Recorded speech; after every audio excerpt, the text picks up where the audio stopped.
Hi, I'm Dave Clark, and I love to travel. With the pandemic raging this past 20 months, my travel plans have been limited.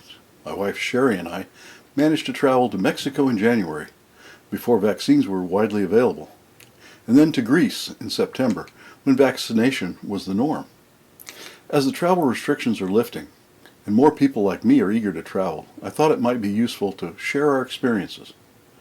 Travel in the best of times is stressful, but with constantly changing rules and requirements, it seems like the traveler has no control at all. Rules depend on your destination location, your departure, and your citizenship. I'll be describing our experiences from the point of view of U.S. citizens traveling from the U.S. to Europe and back. I've tried to organize our experiences so that you, the traveler, can have some sense of control over your travel experience. I want to talk about 4 topics: vaccinations, paperwork, testing, and masks. Vaccination has become a highly charged political topic in the U.S. Our experience is that it is much less so in Mexico and Europe. Most tourist destinations know that their livelihood depends on minimizing the risk of catching COVID. In Europe, vaccine mandates are the norm for everyone. In Greece, proof of vaccination was required to use public transportation, visit museums and galleries, and to dine indoors. In the streets, masks are common. Tour guides are required to be vaccinated, as are most jobs that the tourist may encounter, like waiters and hotel staff. The tip here is that if you intend to travel, get fully vaccinated at least 2 weeks prior to your departure. Make sure your vaccine card has the same name and date of birth as your passport. If you have an exemption from vaccine due to a medical condition, recovery from COVID, or religious reasons, my advice is don't travel. You'll be directed to wait for special processing, if not outright denied entry. The host at a restaurant doesn't have time to look over your document in a foreign language that establishes your exemption. They will turn you away or offer you outside dining. A bright spot for travelers to the EU is that the EU Covid-19 passport, which may soon be issued to non-EU citizens. This document, in digital and paper form, documents a person's vaccination status, recovery from COVID-19, or recent test results. Check with your health authorities of your destination country to see if this is available to you.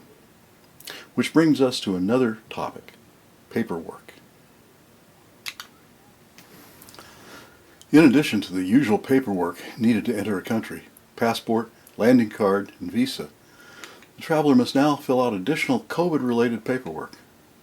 There are 3 kinds of questions to answer, and depending on the country, there may be 1 to 3 forms. First, there's the health questionnaire. Have you been vaccinated? Have you recovered from COVID? Do you have any symptoms today? Next is a form for contact tracing. It asks what your flight number was and what seat are you in. Also, where will you be staying while you're in the country, at least on the first night, and how can you be contacted while in country. Tip: have your itinerary handy and the name and contact information for your tour operator or ground operator. The last form is the quarantine form. Many countries and U.S. states require a 10-day quarantine for people entering the country. This form gives the address and contact information of the place where you will spend your 10 days, and a statement that you understand and will comply with this requirement. A section of the form allows you to list exemptions. The most common is that you're transiting the country. The rule in the Netherlands is no quarantine required if you're in the country for less than 48 hours and never leave the transit area in the airport. On our international flights, the required forms were passed out on the airplane. However, Greece has added a new twist to the paperwork. The traveler must go online and fill out the Greek forms no more than 7 days prior to arrival in the country.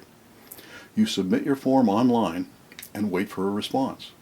The response has a QR code. That response, in paper or electronic form, is required to enter Greece. There's a warning on the online that you may have to wait up to 48 hours for a response, and the failure to have that response on arrival will mean substantial delays. So, bottom line, paperwork is very important. You need to do your homework before you go. The country's Ministry of Tourism or Health websites can provide you with a lot of information and the necessary forms. However, they are designed to cover all possibilities and can be very confusing. I found the airline's website is the best source of specific information. One last cautionary note. If you have multiple countries on your itinerary, make sure you take all the countries visited into account at the next entry. Some friends were on a trip to Croatia and decided to take a day trip to Montenegro. On their way home, through London, they were denied entry into UK because Montenegro was on the no entry list. So the long layover in London was scrapped, and they had to stay in the transit area and rebook their flight. A real bummer. One more tip on paperwork. You'll be asked to show your vaccination card and passport frequently. So we just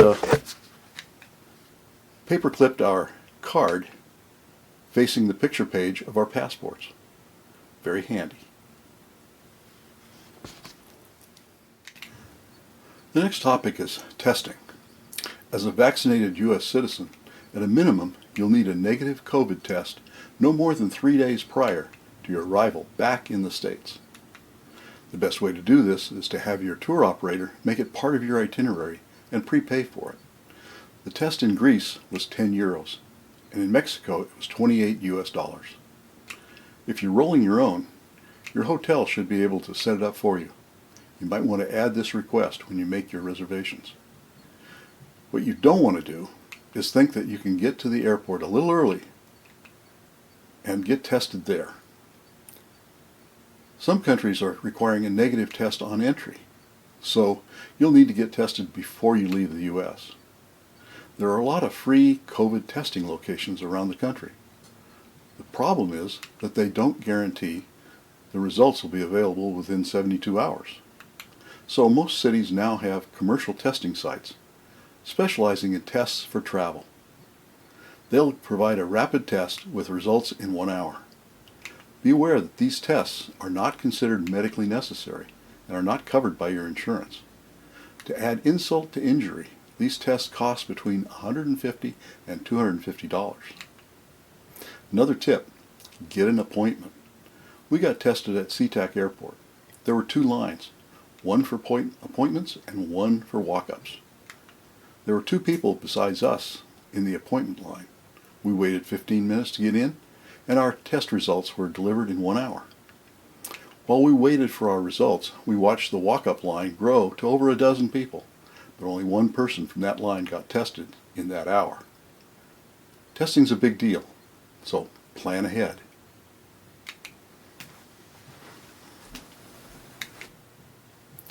My last topic is masks. I'm sure you're all very familiar with the topic. While traveling, you'll be wearing them most of the time. Get a couple of comfortable cloth masks, 3 layers. They're easy to clean and quick drying. These will be your go-to masks. In high contact areas like airports, train stations, and ferries, you might want to consider a KN95 mask, which is better at trapping COVID bugs than the cloth mask, just not as comfortable. So, to wrap up, get vaccinated, do your homework on the latest rules and regulations, plan ahead for testing, and make sure your mask is comfortable. I hope this information will be useful to you and that your next trip will be soon. If you have any questions, send me a comment. If you like this video, give me a thumbs up. I'm going to be doing some more travel tips for my channel. If you have some topics you'd like to see addressed, send me a comment. Finally, please subscribe to my channel. There are over 200 videos on destinations in over 70 countries all over the world, and I'll be adding more soon. Thanks for watching, and happy travels.